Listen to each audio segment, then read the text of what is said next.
Flight. Since the Wright brothers accomplished this feat many years ago, man has dreamed of the freedom of flight, making large distances seem small and giving us the opportunity to travel the world and learn new cultures. But it's not all it's cracked up to be. What with standing in line to get your boarding pass, going through security, then of course battling the battle to get on the plane and the battle to get off the plane, it just becomes a very messy experience. So, here is my top 10 things that could make flying better. Number 10. Stricter carry-on baggage regulations. Let's be honest, bags that used to be stored safely and snugly away in the cargo hold are now brought onto the plane.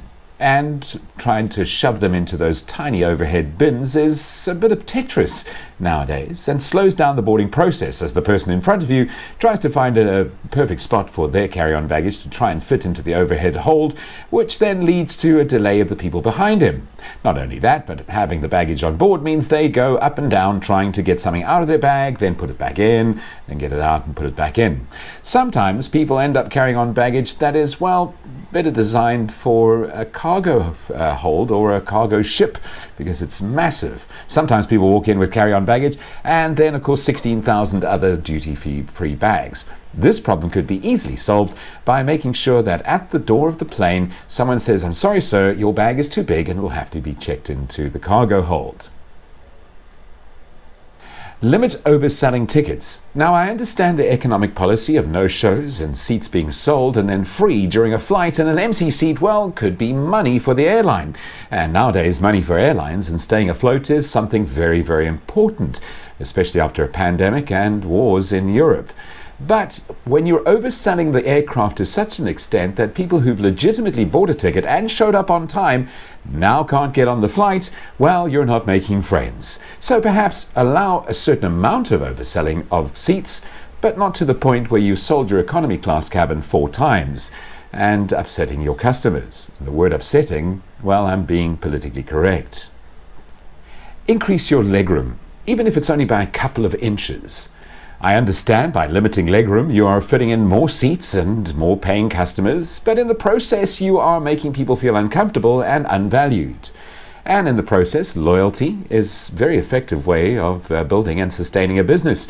Therefore, if your customers feel uncomfortable and like cattle and undervalued, chances are they'll be looking around for other airlines in the future.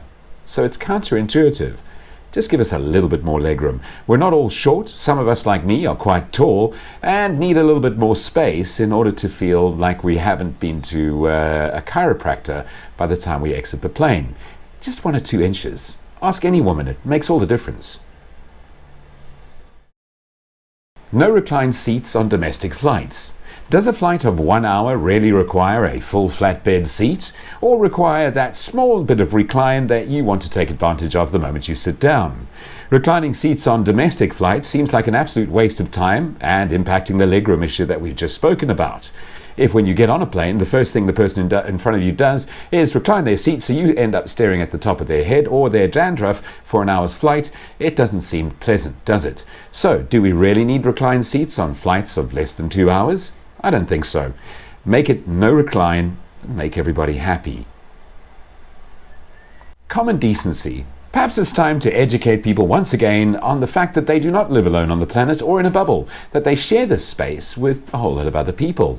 So when the plane stops, don't immediately jump to your seat and rush to the aisle as everybody else does, creating absolute pandemonium and, let's face it, something that resembles a rugby scrum more like an aircraft.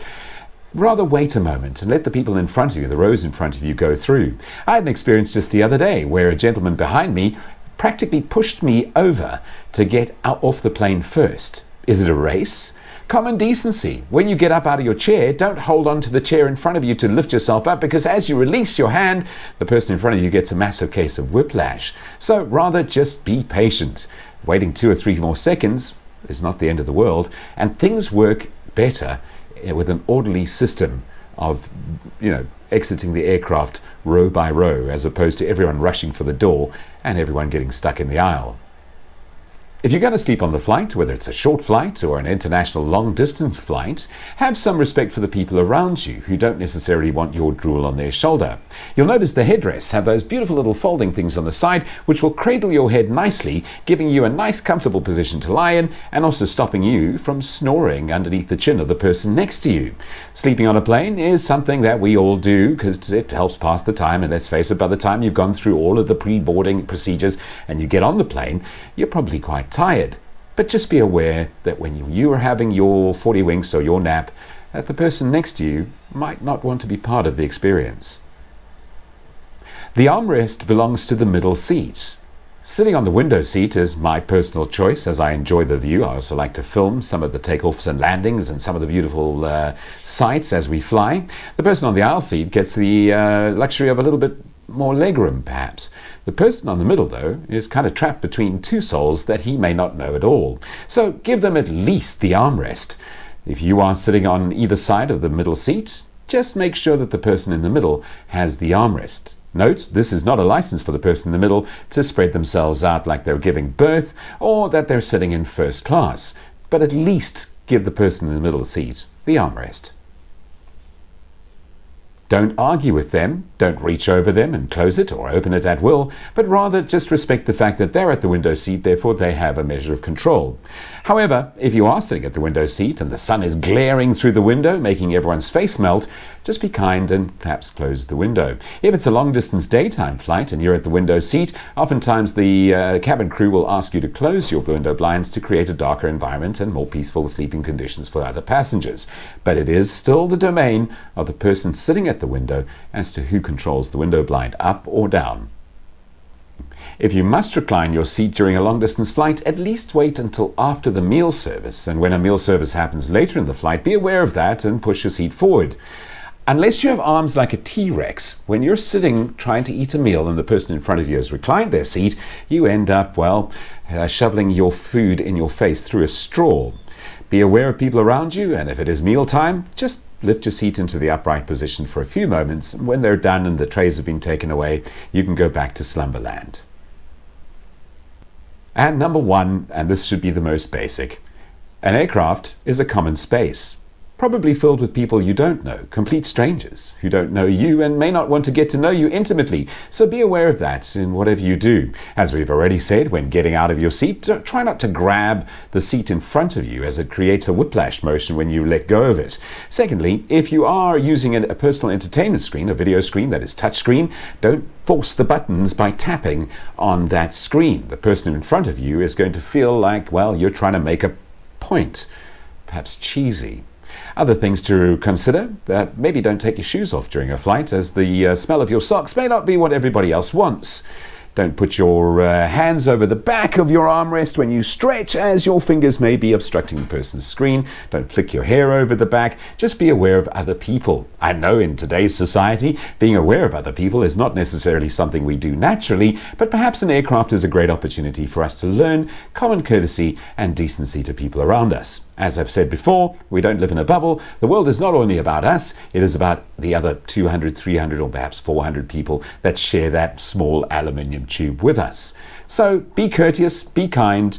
Remember that your actions could impact on someone around you just as much as you wouldn't want their actions to impact on you. Perhaps the vice versa is true.